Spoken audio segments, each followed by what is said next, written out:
Hello everyone, आज हम पढ़ने वाले क्लास 10 साइंस का चैप्टर नंबर 6 जिसका नाम है लाइफ प्रोसेस। ये जो चैप्टर है वो काफ़ी इंटरेस्टिंग चैप्टर है क्योंकि इसके अंदर हम अपनी लाइफ की जो प्रोसेस होती है उन्हें हम विजुअल्स और एनिमेशन की मदद से समझने वाले।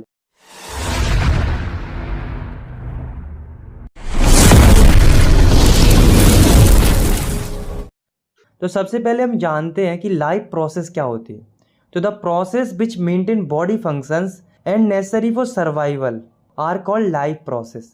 मतलब कि ऐसी प्रोसेस जो हमारी बॉडी के फंक्शंस को मेंटेन करती है और हमारे सर्वाइवल के लिए ज़रूरी होती है, उन्हें हम लाइफ प्रोसेस कहते हैं। तो हमारी बॉडी में 4 मेन लाइफ प्रोसेस होती हैं, जो कि है न्यूट्रिशन मतलब खाना बनाना, रेस्पिरेशन मतलब कि सांस लेना, ट्रांसपोर्टेशन मतलब बॉडी में सब्सटेंस का एक जगह से दूसरी जगह ट्रांसपोर्ट होना, और एक्सक्रेशन मतलब कि बॉडी से वेस्ट का बाहर निकलना। तो हमारे ये जो चैप्टर है वो इन्हीं चारों लाइफ प्रोसेस के आसपास घूमता है। तो चलिए एक एक करके हम इन सभी लाइफ प्रोसेस को अच्छी तरह से समझते हैं। तो शुरुआत करते हैं सबसे पहली लाइफ प्रोसेस से, जो कि है न्यूट्रिशन।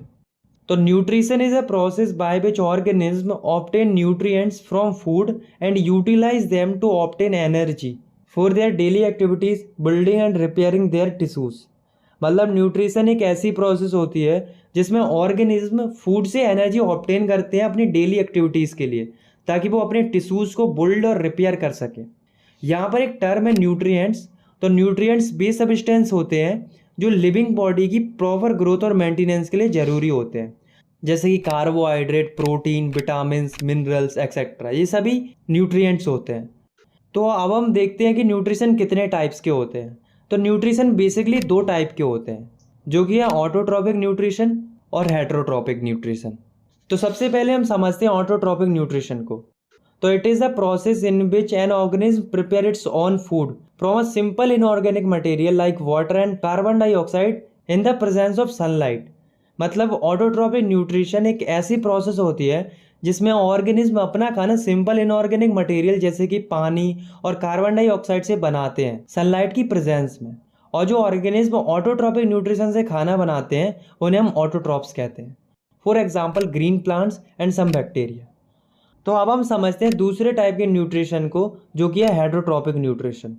तो it is the process in which organism depend upon the other organism for food to survive. मतलब कि ये एक ऐसी प्रोसेस होती है जिसमें ऑर्गेनिज्म अपने फूड के लिए दूसरे ऑर्गेनिज्म पर डिपेंड रहता है।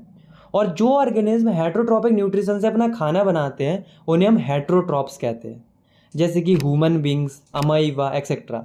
तो जैसा कि आप जानते हैं कि हम ह्यूमन बींग्स अपने फूड के लिए दूसरी चीज़ों पर डिपेंड रहते हैं, जैसे कि wheat, rice, vegetables, meat etcetera.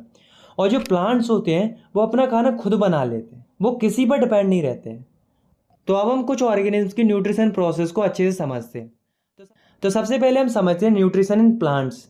मतलब कि जो प्लांट्स होते हैं उनमें न्यूट्रिशन कैसे होता है।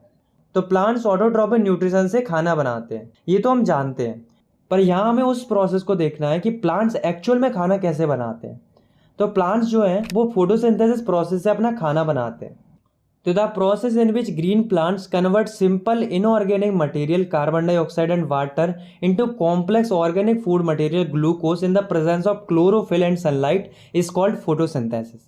मतलब ऐसी प्रोसेस जिसमें green plants simple inorganic material जैसे कि वाटर एंड कार्बन डाइऑक्साइड को कॉम्प्लेक्स ऑर्गेनिक मटेरियल ग्लूकोज में कन्वर्ट कर देती है सनलाइट और क्लोरोफिल की प्रेजेंस में। तो इस प्रोसेस को हम फोटोसिंथेसिस कहते हैं। तो चलिए अब हम इसका फॉर्मूला देखते हैं। तो 6CO2 plus 6H2O gives C6H12O6 plus 6O2 in the presence of chlorophyll and sunlight।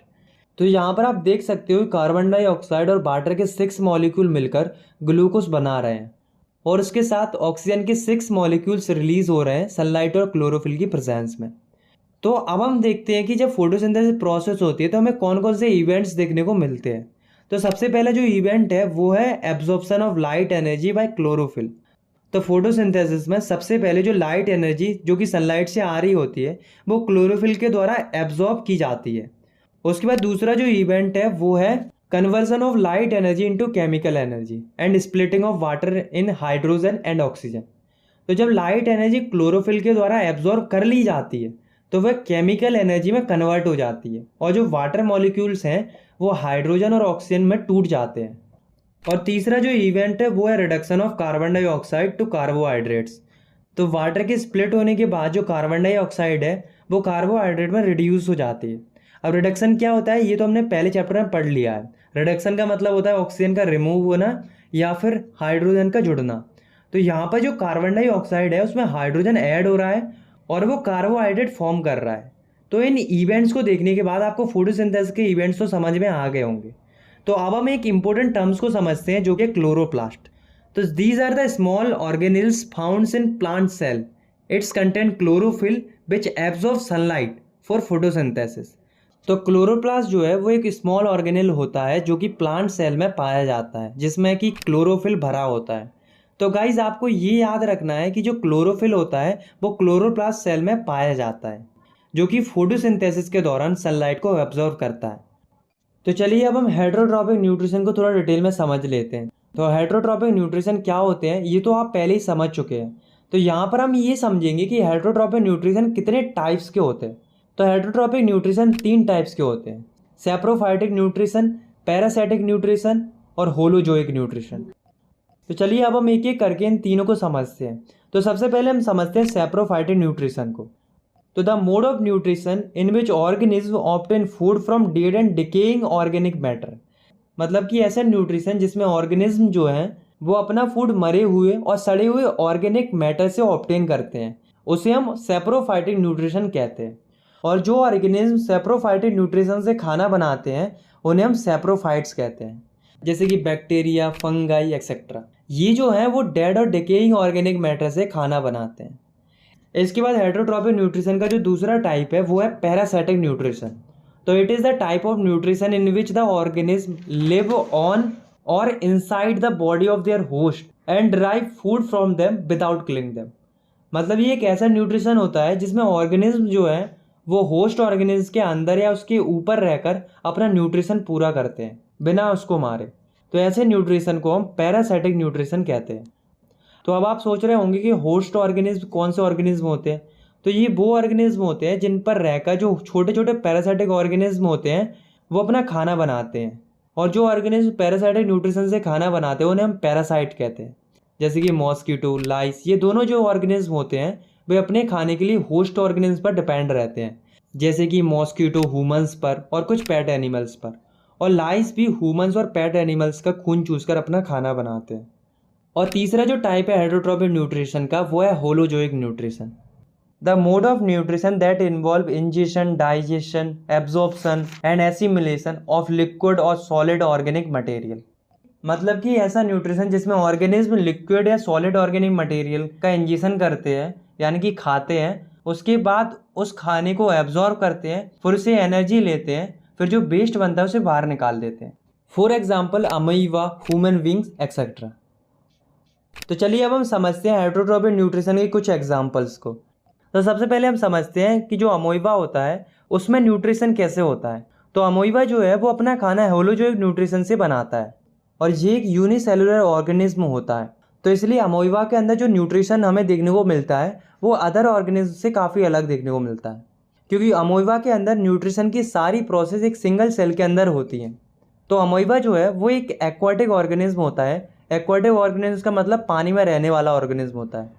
तो अमीबा जब भी कोई खाने वाली चीज़ को देखता है तो वह फ्लोएट करते हुए उसके पास जाता है, और अमीबा के अंदर एक फिंगर लाइक प्रोजेक्शन की एक स्ट्रक्चर पाई जाती है जिसको सूडोपोडिया कहते हैं। तो सूडो का मतलब होता है फॉल्स और पोडिया का मतलब होता है पैर।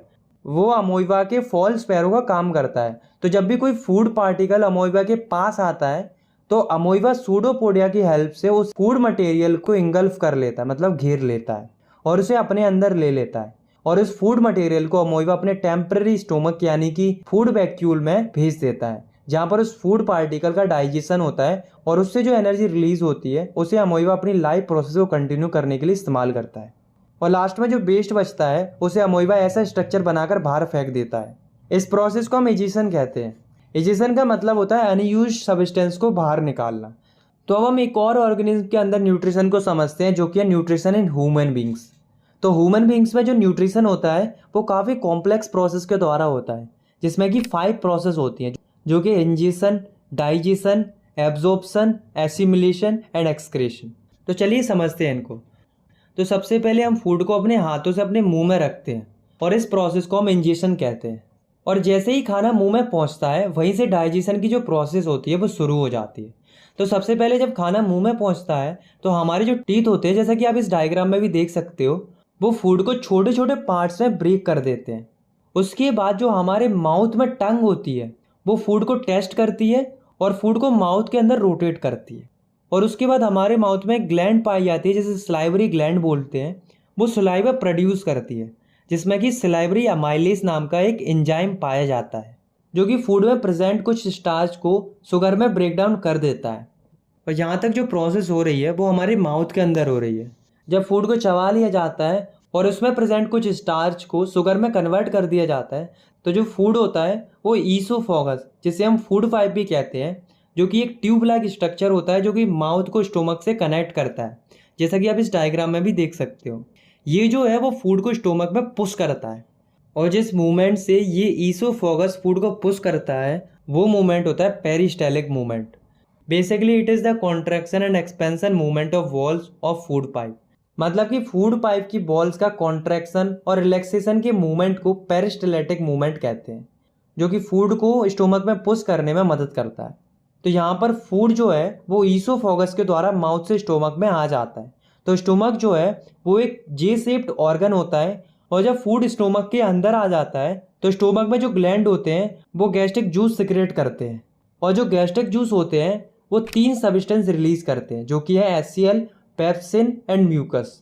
तो चलिए अब हम देखते हैं कि इन तीनों सब्सटेंस का डाइजेशन के अंदर क्या रोल होता है। तो जो एचसीएल है वो जर्म्स को किल करता है जो कि फूड के साथ बॉडी में एंटर हो जाते हैं। और दूसरा काम होता है एचसीएल का मीडियम को एसिडिक करना, जिससे पेप्सिन जो है वो प्रोटीन को डाइजेस्ट कर पाए, क्योंकि पेप्सिन तभी डाइजेस्ट कर पाएगा जब एसिडिक मीडियम होगा। तो बेसिकली पेप्सिन भी एक एंजाइम होता है जो कि प्रोटीन को स्मॉलर मॉलिक्यूल्स में ब्रेक डाउन करता है। तीसरा जो जूस है वो है म्यूकस। तो म्यूकस जो है वो स्टोमक को एचसीएल के हार्मफुल इफेक्ट से प्रिवेंट करता है।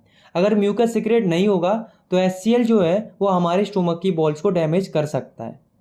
और फूड जो है अब वो तीनों गैस्ट्रिक जूस से मिक्स होने के बाद स्टोमक से निकलकर स्मॉल इंटेस्टाइन में पहुंच जाता है, जो कि एलिमेंट्री कैनल का सबसे लॉन्गेस्ट पार्ट होता है। तो जब फूड स्मॉल इंटेस्टाइन में पहुंच जाता है, जो कि एलिमेंट्री कैनल का सबसे लॉन्गेस्ट पार्ट होता है, तो जब फूड स्मॉल इंटेस्टाइन में पहुंच जाता है तो स्मॉल इंटेस्टाइन में 2 चीज़ें रिसीव होती हैं। पहली है लीवर से वाइल और पैनक्रियास से पैनक्रियाटिक जूस। और ये जो वाइल है इसके अंदर 2 चीज़ें आती हैं, वाइल जूस और बाइल सॉल्ट। ये दोनों जो चीज़ें हैं वे गैल ब्लैडर में स्टोर रहती हैं। जो वाइल जूस होता है वो फूड को एल्कलाइन यानी कि बेसिक कर देता है, क्योंकि जब फूड स्टोमक से आता है तो वह एसिडिक होता है। और पैनक्रियाटिक जूस में एक एंजाइम होता है ट्रिप्सिन, जो कि सिर्फ बेसिक मीडियम में ही काम करता है। और जो वाइल सॉल्ट होता है वो बड़े बड़े फैट ग्लोब्यूल्स को छोटे छोटे ग्लोब्यूल्स में ब्रेक डाउन कर देता है और इस प्रोसेस को हम इमल्सिफिकेशन भी कहते हैं। फूड पर बाइल जूस और बाइल सॉल्ट के एक्शन के बाद जो पैनक्रियास जो है वो एक पैनक्रियाटिक जूस सिक्रेट करता है, जिसमें 3 चीज़ें आती हैं, पैनक्रियाटिक अमाइलेज, ट्रिप्सिन और लिपेज। तो जो पैनक्रियाटिक अमाइलेज होता है वो बचे हुए कार्बोहाइड्रेट या स्टार्च को शुगर में ब्रेक डाउन कर देता है, क्योंकि कुछ स्टार्च तो मुंह में पहले ही डाइजेस्ट हो चुका था। और जो ट्रिप्सिन होता है वो प्रोटीन को अमीनो एसिड में ब्रेक डाउन कर देता है। और जो लिपेज होता है वो फैट को फैटी एसिड में और ग्लिसरॉल में कन्वर्ट कर देता है। और स्मॉल इंटेस्टाइन की जो बॉल्स होती हैं उसमें भी बहुत सारी वेरियस ग्लैंड्स प्रेजेंट होती हैं जो कि इंटेस्टाइनल जूस सिक्रेट करती हैं। और जो इंटेस्टाइनल जूस होता है उसमें भी वेरियस नंबर्स ऑफ एंजाइम्स पाए जाते हैं जो कि डाइजेशन को कंप्लीट करते हैं। तो डाइजेशन तो कंप्लीट हो गया। अब हम मूव करते हैं थर्ड प्रोसेस की ओर, जो कि है एब्जॉर्प्शन। तो एब्जॉर्प्शन की जो प्रोसेस होती है वो स्मॉल इंटेस्टाइन में शुरू होती है। तो जब फूड कंप्लीटली डाइजेस्ट हो जाता है तो वह वाटर सॉल्युबल हो जाता है और काफ़ी छोटे छोटे पार्ट्स में ब्रेक हो जाता है। तब स्मॉल इंटेस्टाइन के अंदर जो बिलाई होती है, अब आप सोच रहे होंगे कि बिलाई क्या होती है। तो बिलाई जो है वो फिंगर लाइक प्रोजेक्शन होती है जो कि फूड के एब्जॉर्प्शन के लिए सरफेस एरिया को इंक्रीज करती है। तो बिलाई जो है वो फूड को एब्जॉर्ब करती है और उस एब्जॉर्ब फूड को ब्लड वेसल को सप्लाई कर देती है। तो एब्जॉर्प्शन के समझने के बाद अब हम समझते हैं चौथी प्रोसेस को, जो कि है एसिमिलेशन, मतलब कि एब्जॉर्ब फूड से एनर्जी लेना। तो जब फूड ब्लड वेसल्स में एब्जॉर्ब हो जाता है तो वह हमारी हर एक सेल तक पहुंचता है और जिससे सेल एनर्जी ऑब्टेन करते हैं। तो अब एक सवाल आता है कि क्या हम जितना खाना खाते हैं उस पूरे खाने को यूटिलाइज कर पाते हैं? तो इसका जवाब है बिल्कुल नहीं। तो फिर उस खाने का क्या होता है? तो जो वेस्ट पार्ट स्मॉल इंटेस्टाइन में बचता है जिसे हमारी बॉडी यूज नहीं कर पाती, वो वेस्ट पार्ट स्मॉल इंटेस्टाइन से लार्ज इंटेस्टाइन में आ जाता है, जहाँ पर जो लार्ज इंटेस्टाइन की जो बॉल्स होती हैं वो उस वेस्ट मटेरियल से काफ़ी वाटर एब्जॉर्ब कर लेती हैं, और जो रेस्ट सॉलिड वेस्ट मटेरियल बचता है वो एनस के थ्रू बॉडी से बाहर निकल जाता है। तो इस तरह से जो ह्यूमन बींग्स होते हैं उनके अंदर न्यूट्रिशन कंप्लीट हो जाता है। तो चलिए अब हम समझते हैं दूसरे टाइप की लाइफ प्रोसेस को, जो कि है रेस्पिरेशन। तो हम लोग तो रेस्पिरेशन का मतलब केवल सांस लेना समझते हैं, पर एक्चुअली में रेस्पिरेशन सांस लेने के साथ साथ कुछ और भी होता है। तो आइए जानते हैं कि रेस्पिरेशन क्या होता है। तो सिंपली हम कह सकते हैं the process which break down food to release energy with the help of oxygen and respiratory enzyme is called respiration. It also involve breathing. ऐसी प्रोसेस जिसमें फूड का ब्रेकडाउन होता है ऑक्सीजन और रेस्पिरेटरी एंजाइम की प्रेजेंस में energy को release करने के लिए, और इसमें ब्रीथिंग भी शामिल होती है, क्योंकि जब हम सांस लेंगे तभी तो बॉडी के अंदर ऑक्सीजन आएगी। और जो फूड होता है वो मोस्टली ग्लूकोज में ब्रेक डाउन होता है, इसलिए रेस्पिरेशन में मोस्टली जो एनर्जी रिलीज होती है वो ग्लूकोज से होती है। तो आइए जानते हैं कि जो रेस्पिरेशन होता है वो कितने स्टेज में होता है। तो जो रेस्पिरेशन होता है वो 2 स्टेजेस में होता है, जो कि है एक्सटर्नल रेस्पिरेशन और इंटरनल रेस्पिरेशन। तो जो एक्सटर्नल रेस्पिरेशन होता है वो 2 स्टेप्स में कंप्लीट होता है। तो पहला स्टेप है ब्रीथिंग। तो ब्रीथिंग एक ऐसी प्रोसेस होती है जिसमें ऑर्गेनिज्म ऑक्सीजन को इनहेल करता है, मतलब अंदर लेता है, और कार्बन डाइऑक्साइड को एक्सहेल करता है, मतलब बाहर निकालता है। और एक्सटर्नल रेस्पिरेशन में दूसरा जो स्टेप होता है वो है गैसेस एक्सचेंज। तो इस स्टेप में ऑक्सीजन जो है वो लंग्स से ब्लड में डिफ्यूज हो जाती है, मतलब कि ऑक्सीजन लंग्स से ब्लड में पहुंच जाती है, और जो कार्बन डाइऑक्साइड होती है वो ब्लड से लंग्स में डिफ्यूज हो जाती है। और जो प्लांट्स होते हैं उनके अंदर गैसेस एक्सचेंज स्टोमेटा की हेल्प से होता है, जो कि लीव्स के ऊपर प्रेजेंट रहती है। तो अब हम देखते हैं रेस्पिरेशन की दूसरी स्टेज को, जो कि है इंटरनल रेस्पिरेशन। तो इसके अंदर गैसेस का एक्सचेंज आर्टेरियल ब्लड और बॉडी सेल्स के बीच में होता है। अब हम देखते हैं कि जो रेस्पिरेशन होता है वो कितने टाइप्स का होता है। तो रेस्पिरेशन 2 टाइप का होता है, एरोबिक रेस्पिरेशन और एनएरोबिक रेस्पिरेशन। तो पहले हम समझते हैं एरोबिक रेस्पिरेशन को। तो it is the complete breakdown of food in the presence of oxygen. It release large amount of energy in the form of ATP molecules. मतलब ऐसी प्रोसेस जिसमें फूड का कंप्लीट ब्रेकडाउन होता है ऑक्सीजन की presence में, और इस प्रोसेस में काफी ज्यादा अमाउंट में एनर्जी निकलती है एटीपी मॉलिक्यूल्स के फॉर्म में। For example human beings, plants etcetera. तो यहाँ पर एक टर्म आया है एटीपी। तो चलिए समझते हैं कि एटीपी क्या होती है। तो एटीपी का मतलब होता है एडेनोसाइन ट्राइफॉस्फेट। ये जो है वो एनर्जी की करेंसी होती है। हर एक सेल की जो एनर्जी रिलीज होती है रेस्पिरेशन में वो एटीपी के मॉलिक्यूल बनने के लिए होती है। तो अब हम एरोबिक रेस्पिरेशन की इक्वेशन को समराइज करके देखते हैं। तो एरोबिक रेस्पिरेशन की जो प्रोसेस होती है वो साइटोप्लाज्म में स्टार्ट होती है और माइटोकॉन्ड्रिया तक चलती है। तो अब आप इस रिएक्शन को देखिए। Glucose gives pyruvate plus energy in cytoplasm, and pyruvates gives carbon dioxide plus water plus 38 ATP energy in the presence of oxygen in mitochondria। तो सबसे पहले जो फूड है या हम कहें ग्लूकोज जो है वो सेल के साइटोप्लाज्म में जाता है और वहां पर वो पायरोवेट में कन्वर्ट हो जाता है और उसके साथ कुछ एनर्जी भी रिलीज होती है। तो पायरोवेट जो है वो लिविंग सेल्स को एनर्जी प्रोवाइड करता है क्रेब्स साइकिल के थ्रू, और इसका फॉर्मूला होता है C3H4O3। तो अब आप लोग कहोगे कि क्रेब्स साइकिल क्या होती है, तो इसे हमें नहीं पढ़ना है, ये हम अगली क्लास में पढ़ेंगे। तो पायरोवेट जो है वो माइक्रोकॉन्ड्रिया के अंदर ऑक्सीजन की प्रेजेंस में कार्बन और वाटर को फॉर्म करता है और साथ में लार्ज अमाउंट में एनर्जी को रिलीज करता है। ये जो प्रोसेस है इसमें एटीपी के 38 मॉलिक्यूल रिलीज होते हैं जिसे हमारी बॉडी यूज करती है, और जो कार्बन डाइऑक्साइड और वाटर होता है वो as a waste product body से बाहर निकल जाता है। और दोस्तों ये जो सारी रिएक्शन है वो सेल के अंदर हो रही है, इसलिए इसे सेलुलर रेस्पिरेशन भी कहते हैं। तो अब हम समझते हैं रेस्पिरेशन के दूसरे टाइप को, जो कि है एनएरोबिक रेस्पिरेशन। तो it is the incomplete breakdown of food occurring in the absence of oxygen releasing small amount of energy. मतलब ऐसी प्रोसेस जिसमें फूड का इनकम्प्लीट ब्रेकडाउन होता है ऑक्सीजन की अब्सेंस में, और इस प्रोसेस में काफी कम एनर्जी रिलीज होती है। For example east, bacteria, human muscle etcetera. जब एनाएरोबिक रेस्पिरेशन माइक्रो ऑर्गेनिज्म में होता है उसे हम फर्मेंटेशन कहते हैं। और एनाएरोबिक रेस्पिरेशन में जो प्रोडक्ट फॉर्म होता है उसके आधार पर इसे दो फॉर्म में डिवाइड किया जाता है। पहला है एल्कोहलिक फर्मेंटेशन। तो इस प्रोसेस के अंदर जो शुगर होती है उसका इनकम्प्लीट ब्रेकडाउन होता है इथेनॉल और कार्बन डाइऑक्साइड फॉर्म करने के लिए। ये जो प्रोसेस है इसका इस्तेमाल बियर, वाइन और चीज़ बनाने के लिए किया जाता है। और ये जो प्रोसेस है वो मेनली ईस्ट में देखने को मिलती है। तो चलिए अब हम एल्कोहलिक फर्मेंटेशन की रिएक्शन को देखते हैं। तो अब आप रिएक्शन को देखिए। तो एल्कोहलिक फर्मेंटेशन में सबसे पहले ग्लूकोज जो है वो साइटोप्लाज्म के अंदर पायरोवेट में कन्वर्ट हो जाता है और कुछ अमाउंट में एनर्जी रिलीज होती है। और उसके बाद पायरोवेट जो है वो ऑक्सीजन की एब्सेंस में इथेनॉल और कार्बन डाइऑक्साइड में कन्वर्ट हो जाता है। और इस प्रोसेस में लेस अमाउंट में एनर्जी रिलीज होती है जो कि होती है एटीपी के 2 मॉलिक्यूल्स। तो आप यहाँ पर देख सकते हो कि जो एनाएरोबिक रेस्पिरेशन होता है उसमें एरोबिक रेस्पिरेशन के कंपैरिजन में काफ़ी कम एनर्जी रिलीज होती है। और एनाएरोबिक रेस्पिरेशन का दूसरा जो फॉर्म है वो है लैक्टिक एसिड फर्मेंटेशन। तो लैक्टिक एसिड फर्मेंटेशन के अंदर शुगर जो है वो लैक्टिक एसिड और एनर्जी के अंदर ब्रेकडाउन हो जाती है ऑक्सीजन की कमी में। For example some bacterias who turns milk into curds, मतलब कि ऐसे बैक्टीरिया जो कि दूध को दही में जमा देते हैं। तो दोस्तों आपने कई बार नोटिस किया होगा कि जब भी हम लंबे समय तक हैवी फिजिकल एक्सरसाइज करते हैं तो हमारी मसल्स में पेन होने लगता है। तो ऐसा इसलिए होता है क्योंकि हमारे मसल्स में जो ग्लूकोज होता है वो लैक्टिक एसिड में कन्वर्ट हो जाता है। तो आइए अब हम इस रिएक्शन को देखते हैं। तो लैक्टिक एसिड फॉर्मेशन में सबसे पहले जो ग्लूकोज होता है वो पायरोवेट में चेंज हो जाता है और कुछ अमाउंट में एनर्जी भी निकलती है। पायरोवेट फॉर्म होने के बाद जो मसल सेल्स होते हैं उनमें कम ऑक्सीजन होने के कारण लैक्टिक एसिड फॉर्म हो जाता है और लेस अमाउंट में एनर्जी रिलीज होती है जो कि होती है 2 ATP।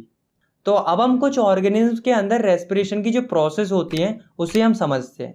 तो सबसे पहले हम समझते हैं रेस्पिरेशन इन प्लांट्स। तो अभी तक हमने जो भी पढ़ा है उससे आपको ये तो पता चल चुका होगा कि प्लांट्स जो हैं वो फोटोसिंथेसिस से अपना खाना बनाते हैं और ऑक्सीजन रिलीज करते हैं। ऐसा नहीं है, प्लांट्स जो है वो सांस भी लेते हैं और एनर्जी भी रिलीज करते हैं। तो जो प्लांट्स होते हैं वो रेस्पिरेशन 2 फेजेस में करते हैं, जिसमें से पहला फेज है ब्रीथिंग या गैसेज एक्सचेंज और दूसरा फेज है रिलीज ऑफ एनर्जी। तो जो प्लांट्स होते हैं उसके 3 पार्ट्स में गैसेज का एक्सचेंज होता है और वो 3 पार्ट्स हैं लीव्स, स्टेम और रूट्स। तो प्लांट्स की जो लीव्स होती है उनमें टिनी पोर्स पाए जाते हैं जिन्हें हम स्टोमेटा कहते हैं, जैसा कि आप इस इमेज में भी देख सकते हो। और इनके आसपास गार्ड सेल पाए जाते हैं जो कि स्टोमेटा की ओपनिंग और क्लोजिंग को रेगुलेट करते हैं। और जो स्टोमेटा होता है वो सभी लीव्स में पाया जाता है जो कि गैसेस को एक्सचेंज करता है। इसी के साथ जो प्लांट्स की स्टेम होती है उसमें भी छोटे छोटे लेंटिकल्स पाए जाते हैं जो कि गैसेस को एक्सचेंज करते हैं। और प्लांट्स की जो रूट्स होती हैं उनमें भी रूट्स हेयर प्रेजेंट्स होते हैं जो कि डिफ्यूजन की प्रोसेस से गैसेस का एक्सचेंज करते हैं। तो ये थे टोटल 3 तरीके प्लांट्स में गैसेस एक्सचेंज के, या हम कह सकते हैं ब्रीथिंग के। तो अब हम देखते हैं कि जब प्लांट्स के अंदर ऑक्सीजन पहुंच जाती है तो वो एनर्जी कैसे रिलीज करते हैं। तो रेस्पिरेशन प्रोसेस के दौरान प्लांट्स की सेल में जो ग्लूकोज होता है जो कि फोटोसिंथेसिस प्रोसेस में फॉर्म होता है वो ऑक्सीजन के साथ मिलकर कार्बन डाइऑक्साइड और वाटर फॉर्म करता है और साथ में एनर्जी रिलीज करता है। ऐसे हम इस रिएक्शन के द्वारा भी समझ सकते हैं। तो आप इस रिएक्शन को देख सकते हो जिसमें ग्लूकोज जो है वो ऑक्सीजन के साथ मिलकर कार्बन डाइऑक्साइड प्लस वाटर बना रहा है और साथ में एनर्जी को रिलीज कर रहा है। तो चलिए अब हम समझते हैं जो ह्यूमन बींग्स होते हैं उनमें रेस्पिरेशन की प्रोसेस कैसे होती है। तो जो ह्यूमन बींग्स होते हैं उनमें रेस्पिरेशन की जो प्रोसेस होती है वो काफ़ी कॉम्प्लेक्स होती है और ये जो है वो ह्यूमन रेस्पिरेटरी सिस्टम के द्वारा कंप्लीट होती है। तो आप सबसे पहले इस डायग्राम को ध्यान से देखो, ये ह्यूमन रेस्पिरेटरी सिस्टम है। तो हम रेस्पिरेशन की पूरी प्रोसेस को हम इसी डायग्राम के थ्रू समझने वाले हैं। तो सबसे पहले एयर जो है वो हमारे नॉस्ट्रिल से एंटर करती है और जब एयर हमारे नॉस्ट्रिल में एंटर करती है तो नॉस्ट्रिल जो है वो एयर को फिल्टर करता है और डस्ट पार्टिकल को लंग्स में पहुंचने से रोकता है। उसके बाद एयर जो है वो हमारे फेरिंग्स और लैरिंग्स की हेल्प से ट्रैकिया में पहुंच जाती है, जिसे हम विंड पाइप भी कहते हैं। ट्रैकिया जो है वो एयर को लंग्स तक पहुंचाता है। तो लंग्स के 3 मेन पार्ट्स होते हैं, ब्रोंकाई, ब्रोंकियोल्स एंड एल्बुलाई। तो ट्रैकिया जो है वो एयर को ब्रोंकाई तक पहुंचाता है, उसके बाद एयर ब्रोंकियोल्स में पहुंचती है और उसके बाद एयर फाइनली एल्बुलाई में पहुंच जाती है, तो यहाँ तक जो प्रोसेस आपने देखी, इस प्रोसेस को हम कहते हैं इनहेलेशन ऑफ एयर, मतलब कि एयर को अंदर लेना। तो जब एयर एल्वुलाई के अंदर पहुँच जाती है तो हमारी चेस्ट कैविटी एयर से फिल हो जाती है और हमारी जो चेस्ट कैविटी है वो एक्सपेंड हो जाती है, मतलब कि चौड़ी हो जाती है।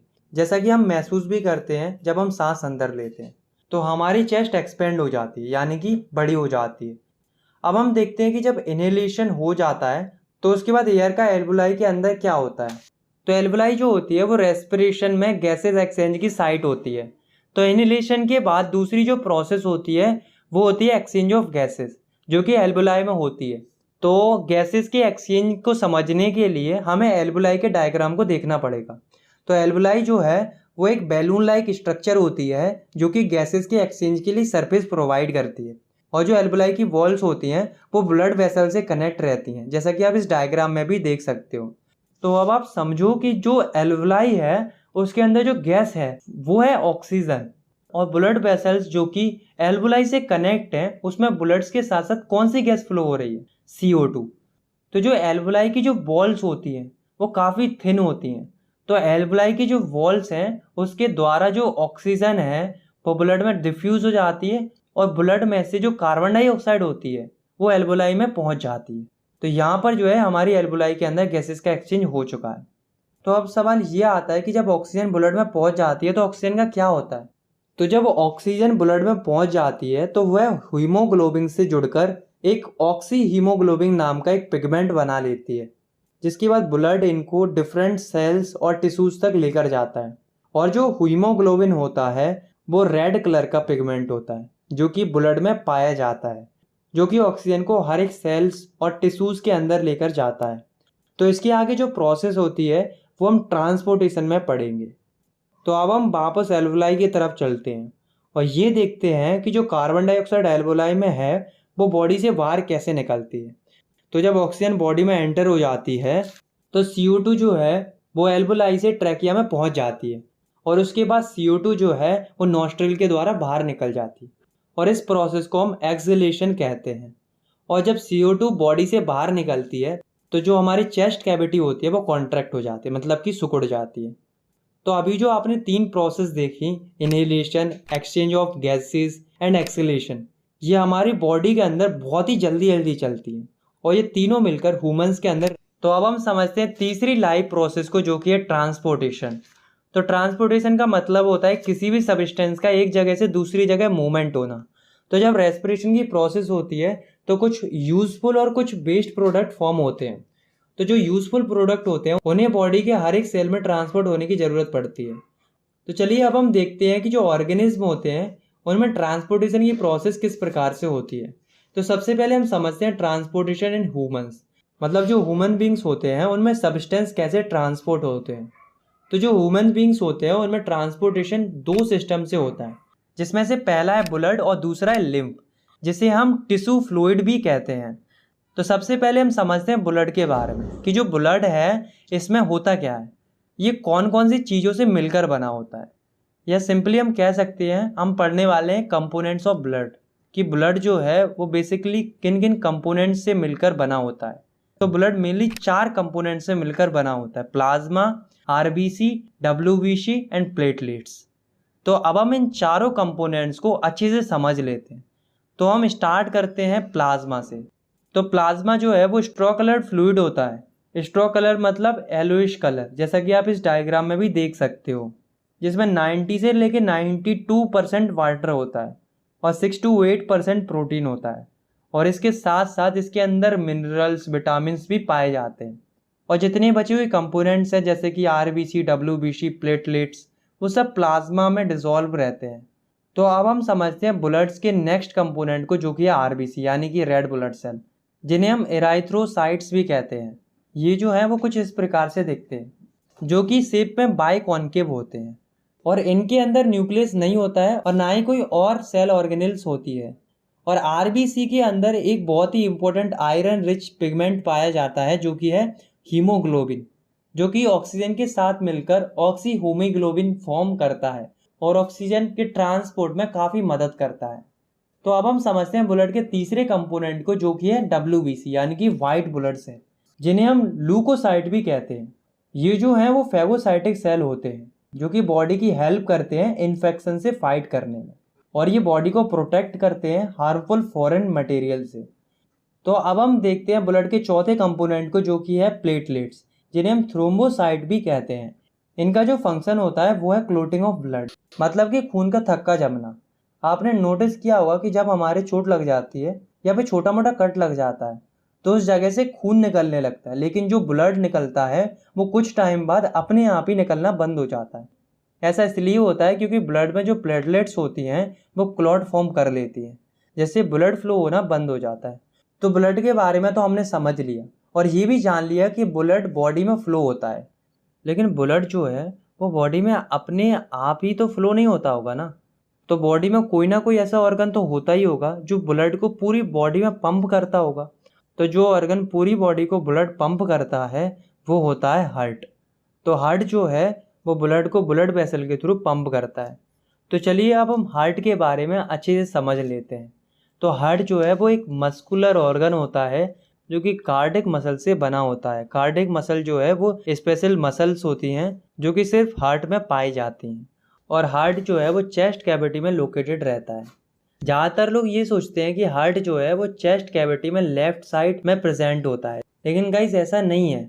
हार्ट जो है वो चेस्ट कैविटी के सेंटर में प्रेजेंट होता है। वो तो केवल लेफ्ट साइड की तरफ थोड़ा टिल्टेड होता है, मतलब कि झुका हुआ होता है। तो अब हम हार्ट की एनाटॉमी को देखते हैं, मतलब ये देखते हैं कि जो हार्ट होता है उसके अंदर क्या क्या पाया जाता है। तो अब आप इस डायग्राम को देखिए। तो ये डायग्राम उस कंडीशन का है जब हमने हार्ट को दो हिस्सों में काट दिया। तो ये जो हार्ट के आसपास वाले मसल्स हैं वो है कार्डिक मसल, क्योंकि हार्ट जो है वो एक मस्कुलर ऑर्गन है। तो दोस्तों आपको यहाँ पर 4 चैम्बर्स दिख रहे होंगे।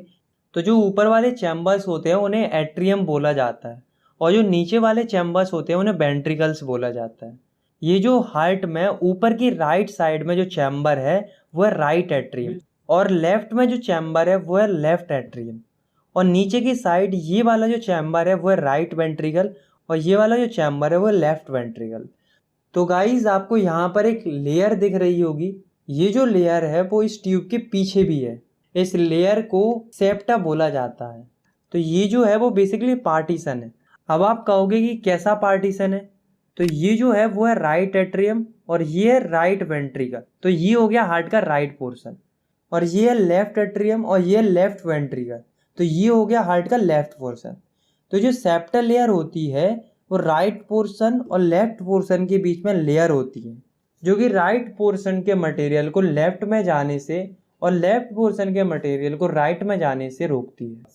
तो गाइस यहाँ पर जो आपको चीज़ दिख रही है वो है वाल्व। तो वाल्व क्या होती है? तो वाल्व एक ऐसी चीज़ होती है जो किसी भी लिक्विड को वन वे फ्लो अलाउ करती है। जैसे कि मान लो राइट एट्रियम में कोई फ्लूइड है तो वो वेल्व की मदद से राइट वेंट्रिकल में आ जाता है, लेकिन वो दोबारा ऊपर राइट एट्रियम में नहीं जा पाता है। तो हार्ट जो होता है उसमें टोटल 4 वेल्व होते हैं, और ये सब जो हैं वो वन वे फ्लो को अलाउ करते हैं। तो चारों वाल्व इस जगह पर होते हैं जो कि ब्लड के बैक फ्लो को रोकते हैं। ये जो आपको दिख रही है वो है पल्मोनरी आर्टरी, जो कि इम्प्योर ब्लड को फ्लो करती है, और ये है पल्मोनरी वीन जो कि प्योर ब्लड को ट्रांसपोर्ट करती है।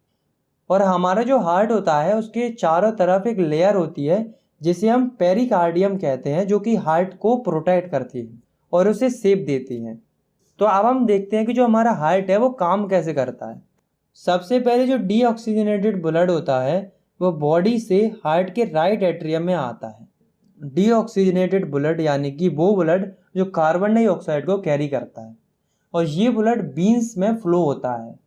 राइट एट्रियम में ब्लड आने के बाद जो वाल्व होती है वो ओपन हो जाती है और हार्ट एक्सपेंड हो जाता है और ब्लड राइट वेंट्रिकल में पहुंच जाता है। राइट वेंट्रिकल में ब्लड के पहुंचने के बाद जो वाल्व होती है वो बंद हो जाती है और हार्ट फिर से कॉन्ट्रैक्ट होने लगता है, जिससे जो राइट वेंट्रिकल है वो ब्लड को पल्मोनरी आर्टरी के थ्रू लंग्स तक पहुंचा देते हैं। लंग्स में ब्लड से कार्बन डाइऑक्साइड रिमूव हो जाती है और उसमें ऑक्सीजन ऐड हो जाती है।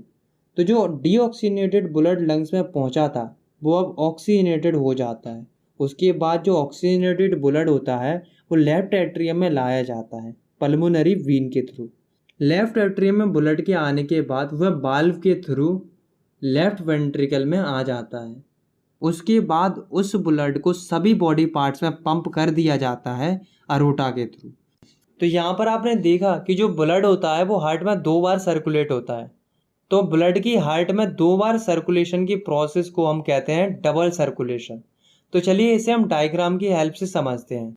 तो ये आपको ऊपर जो ऑर्गन दिख रहा है वो लंग्स है, जो कि डीऑक्सीनेटेड ब्लड को ऑक्सीनेटेड ब्लड में कन्वर्ट करता है। और आपको जो हार्ट से ब्लू कलर की जो ब्लड वेसल दिख रही है वो है पल्मोनरी आर्टरीज, जो कि हार्ट से डीऑक्सीजनेटेड ब्लड को लंग्स तक ले जाती है। और ये जो आपको रेड कलर की ब्लड वेसल दिख रही है जो कि लंग्स से हार्ट को कनेक्ट कर रही है, यह है पल्मोनरी वेन, जो कि ऑक्सीजनेटेड ब्लड को लंग्स से हार्ट तक ले जाती है। और ये वाली ब्लड वेसल जो आपको दिख रही है ये है अरोटा, जो कि ऑक्सीजनेटेड ब्लड को हार्ट से पूरी बॉडी में ट्रांसपोर्ट करती है। और ये वाली जो ब्लड वेसल है वो है वेना कैवा, जो कि बॉडी से डीऑक्सीजनेटेड ब्लड को हार्ट तक लेकर जाती है। तो इसी तरह से डबल सर्कुलेशन की प्रोसेस हमारी बॉडी में कंटिन्यू चलती रहती है। और ये जो प्रोसेस है वो काफ़ी फास्ट होती है। हमारा हार्ट 1 मिनट में 5 लीटर ब्लड पंप करता है। तो चलिए अब हम समझते हैं ब्लड वेसल्स के बारे में। तो ये बेसिकली एक पाइप की तरह काम करती हैं जिनसे कि ब्लड हमारी बॉडी में फ्लो करता है। तो हमारी बॉडी में मेनली 2 टाइप की ब्लड वेसल्स पाई जाती हैं, जो कि है आर्टरीज और बीन्स। तो पहले हम समझते हैं आर्टरीज को। तो these are the thick blood capillaries which carry oxygenated blood in our body. These are red in colour. मतलब कि जो ये आर्टरीज होती हैं वे थिक ब्लड कैपिलरीज होती हैं जो कि ह्यूमन बॉडी में ऑक्सीजनेटेड ब्लड को ट्रांसपोर्ट करती हैं, और ये रेड कलर की होती हैं। लेकिन जो आर्टरीज होती है उनमें एक एक्सपेक्शन होता है जो कि है पल्मोनरी आर्टरी का। तो पल्मोनरी आर्टरी जो है वो एकमात्र ऐसी आर्टरी होती है जो कि डीऑक्सीनेटेड ब्लड को कैरी करती है। तो चलिए अब हम समझते हैं दूसरी ब्लड वेसल्स को, जो कि है वीन्स। तो these are the thin blood capillaries which carry deoxygenated blood in the body. These are blue in colour. मतलब कि ये थिन ब्लड कैपिलरीज होती हैं जो कि बॉडी में डीऑक्सीनेटेड ब्लड को कैरी करती हैं। लेकिन जो बीन होती है उनमें भी एक्सेप्शन होती है, जो कि है पल्मोनरी बीन, जो कि एकमात्र ऐसी बीन होती है जो कि बॉडी में ऑक्सीजनेटेड ब्लड को ट्रांसपोर्ट करती है। तो यहाँ पर हमारा ब्लड के द्वारा जो ट्रांसपोर्टेशन होता है वो ख़त्म होता है। तो अब हम समझते हैं हमारी बॉडी के दूसरे ट्रांसपोर्टेशन को, जो कि है लिम्फ का। तो लिम्फ जो है वो भी एक ट्रांसपोर्टेशन फ्लूइड होता है। तो चलिए अब हम ये देखते हैं कि जो लिम्फ होता है वो फॉर्म कैसे होता है। तो हमारी जो कैपिलरीज होती हैं वो स्मॉलेस्ट ब्लड वेसल्स होती हैं जो कि कनेक्शन फॉर्म करती हैं आर्टरीज और बीन्स के बीच में। और जो कैपिलरीज का मेन फंक्शन होता है वो है ब्लड्स और टिश्यू सेल्स के बीच में मटेरियल का एक्सचेंज करना। तो कैपिलरीज की जो बॉल्स होती हैं उनके पोर्स में से कुछ अमाउंट में प्लाज्मा, प्रोटीन और ब्लड के सेल निकल जाते हैं टिश्यू के इंटरसेलुलर स्पेस में, जो कि लिम्फ फॉर्म करते हैं। और लिम्फ जो है वो कलरलेस फ्लूइड होता है, मतलब लिम्फ का कोई कलर नहीं होता है। तो अब हम लिम्फ के कुछ फंक्शंस को देखते हैं। तो लिम्फ के 2 मेन फंक्शन होते हैं। तो पहला है absorption and transport of fat from intestine. मतलब लिम्फ जो है वो हमारे इंटेस्टाइन से फैट को एब्जॉर्ब करता है और उसे बॉडी में ट्रांसपोर्ट करता है। और दूसरा फंक्शन है it drain away the excess tissue metabolism. मतलब कि जो टिश्यूज में एक्सेस मेटाबॉलिज्म होता है, यानी कि जो टिश्यू में जो वेस्ट प्रोडक्ट फॉर्म होता है, तो लिम्फ उस वेस्ट प्रोडक्ट को रिमूव कर देता है। तो इसी के साथ हमारा ट्रांसपोर्टेशन इन ह्यूमन खत्म हो जाता है, जिसमें कि हमने ब्लड और लिम्फ, जो कि दोनों ट्रांसपोर्टेशन फ्लूइड होते हैं बॉडी के, उनके बारे में पढ़ा। तो अब हम समझते हैं कि जो प्लांट्स होते हैं उनमें ट्रांसपोर्टेशन कैसे होता है। तो जो प्लांट्स होते हैं उनमें ट्रांसपोर्टेशन का जो काम है वो टिश्यू करते हैं। और 2 टाइप के टिश्यू होते हैं जो कि प्लांट्स में पाए जाते हैं ट्रांसपोर्टेशन के लिए, जिनका नाम है जाइलम एंड फाइलम। इन दोनों के बारे में आपने क्लास 9th में थोड़ा बहुत पढ़ा होगा। तो चलिए एक एक करके समझते हैं इन दोनों टिश्यूज को। तो सबसे पहले हम समझते हैं जाइलम टिश्यू को। तो xylem are the tissue present in plants that carries water and food upward from the root. तो जाइलम ऐसे टिश्यू होते हैं जो कि प्लांट्स में फूड और वाटर को रूट से ऊपर की ओर ले जाते हैं। And it's allow only unidirectional transport and it only transport upwards. मतलब कि जो जाइलम है वो सिर्फ यूनिडायरेक्शनल ट्रांसपोर्ट यानी कि एक डायरेक्शन में ट्रांसपोर्ट को अलाउ करता है और ये सिर्फ ऊपर की ओर ही ट्रांसपोर्ट करता है। And it's works on the principle of transpiration, मतलब कि जो जाइलम होता है वो ट्रांसपिरेशन के प्रिंसिपल पर वर्क करता है। अब ये ट्रांसपिरेशन क्या होता है? तो it is the process of loss of water as vapour from aerial parts of plants. मतलब कि ट्रांसपिरेशन एक ऐसी प्रोसेस होती है जिसमें कि वाटर लॉस होता है वेपर के फॉर्म में प्लांट्स के एरियल या ऊपर वाले पार्ट से। इस प्रोसेस में जो लीव्स होती हैं वो एक वैक्यूम क्रिएट करती हैं जिससे वाटर ऊपर की तरफ फ्लो करता है और लीव्स के स्टोमेटा से वो वेपर में कन्वर्ट होकर बाहर निकल जाता है। तो अब हम समझते हैं दूसरे टाइप के ट्रांसपोर्टेशन टिश्यू की, जो कि है फाइलम। तो phloem are the tissues that transport food from leaves to other parts of plants. मतलब फाइलम एक ऐसा टिश्यू होता है जो कि लीव्स में जो खाना बनता है उसे प्लांट्स के जो अदर पार्ट्स होते हैं उन तक पहुंचाता है। और it allows bidirectional flow, it can transport upward as well as downward. यानी कि जो फाइलम होता है वो बाय डायरेक्शनल फ्लो अलाउ करता है जिससे फूड अपवर्ड और डाउनवर्ड दोनों डायरेक्शन में जा सकता है। And it works on the principle of translocation. तो जो फाइलम होता है वो ट्रांसलोकेशन के प्रिंसिपल पर काम करता है। तो आइए जानते हैं कि आखिर ये क्या होता है ट्रांसलोकेशन। तो the transport of food from leave to other parts of plants is called translocation. मतलब कि फूड का लीव से प्लांट्स के दूसरे पार्ट्स में ट्रांसपोर्ट होना, इसी प्रोसेस को हम ट्रांसलोकेशन कहते हैं। तो इसी के साथ हमारी तीसरी लाइफ प्रोसेस जो कि है ट्रांसपोर्टेशन, वो खत्म होती है। तो अब हम समझते हैं चौथी और आखिरी लाइफ प्रोसेस को, जो कि है एक्सक्रीशन। तो the biological process of removal of harmful nitrogenous metabolic waste from the body is called excretion. मतलब कि ऐसी प्रोसेस जिसमें जो हार्मफुल मेटाबॉलिक वेस्ट होते हैं उन्हें बॉडी से रिमूव किया जाता है, उस प्रोसेस को हम एक्सक्रीशन कहते हैं। तो जो मेटाबॉलिक वेस्ट होते हैं वो मेटाबॉलिक एक्टिविटी से जनरेट होते हैं। अब मेटाबॉलिक एक्टिविटीज़ जैसे कि डाइजेशन, रेस्पिरेशन एक्सेट्रा। तो जो मेटाबॉलिक एक्टिविटीज़ में जो मेटाबॉलिक वेस्ट बनता है वो 3 टाइप का होता है, जो कि है डाइजेस्टिव वेस्ट, रेस्पिरेटरी वेस्ट और नाइट्रोजनस वेस्ट। तो जो डाइजेस्टिव वेस्ट होता है वो डाइजेशन की प्रोसेस में फॉर्म होता है और इसके बारे में हम न्यूट्रिशन में पढ़ चुके हैं। और जो रेस्पिरेटरी वेस्ट होता है वो रेस्पिरेशन में फॉर्म होता है। तो जो रेस्पिरेशन होती है उसमें CO2 फॉर्म होती है जो कि लंग से होती है, हमारे मुंह से या नाक से निकल जाती है। ये भी हम रेस्पिरेशन में पढ़ चुके हैं। और नाइट्रोजनस वेस्ट वो वेस्ट होते हैं जो कि हमारे ब्लड में डिसॉल्व होते हैं, जैसे कि urea, uric acid, water etcetera. तो ये नाइट्रोजनस वेस्ट होते हैं। तो इन्हें कैसे बाहर निकाला जाएगा, इसी के बारे में हम इस एक्सक्रीशन वाले टॉपिक में पढ़ेंगे। तो सबसे पहले हम समझते हैं ह्यूमन एक्सक्रीटरी सिस्टम को। इसे हम डायग्राम की हेल्प से काफ़ी अच्छे से समझते हैं। तो human excretory system consist of 1 pair of kidney, 1 pair of ureters and 1 urinary bladder and 1 urethra. तो ह्यूमन एक्सक्रीटरी सिस्टम में आते हैं एक किडनी का पेयर यानी कि 2 किडनी और 2 यूरेटर्स और एक यूरिनरी ब्लैडर और एक यूरेथ्रा। तो अब हम इन चारों के फंक्शंस को समझते हैं, उसके बाद हम इन्हें डायग्राम से भी समझेंगे। तो सबसे पहले हम किडनी को समझते हैं। तो kidney is the reddish brown bean shaped organ located in the upper retroperitoneal region of the abdomen, whose main function is filtration of blood and removal of waste. मतलब किडनी जो है वो रेडिश ब्राउन कलर की एक been shaped organ होती है जो कि एब्डोमेन के रेट्रोपेरिटोनियल रीजन में लोकेटेड रहती है। रेट्रोपेरिटोनियल रीजन का मतलब कि एब्डोमेन के पीछे वाला एनाटॉमिकल स्पेस। और किडनी का मेन फंक्शन होता है ब्लड को फिल्टर करना और वेस्ट को रिमूव करना हमारी बॉडी से। तो हमारी 2 किडनी होती है। तो किडनी के बाद जो अगला ऑर्गन होता है ह्यूमन एक्सक्रीटरी सिस्टम में वो है यूरेटर्स। तो यूरेटर्स भी पेयर में होते हैं, यानी कि 2 यूरेटर्स होते हैं ह्यूमन बॉडी के अंदर। तो ureters are 2 thin tube which drain out urine from kidney to a urinary bladder.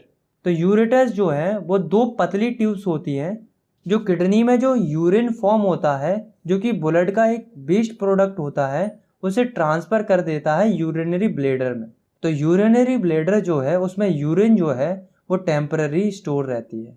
Last organ है यूरेथ्रा। तो it transmit urine outside the body. तो यूरेथ्रा जो है वो यूरिनरी ब्लैडर में जो यूरिन स्टोर रहती है उसे बॉडी से बाहर निकालती है। तो चलिए अब हम इस पूरी प्रोसेस को डायग्राम की हेल्प से समझते हैं। तो ये जो लेफ्ट और राइट साइड में जो बीन शेप्ड ऑर्गन दिख रहे हैं वो है किडनी।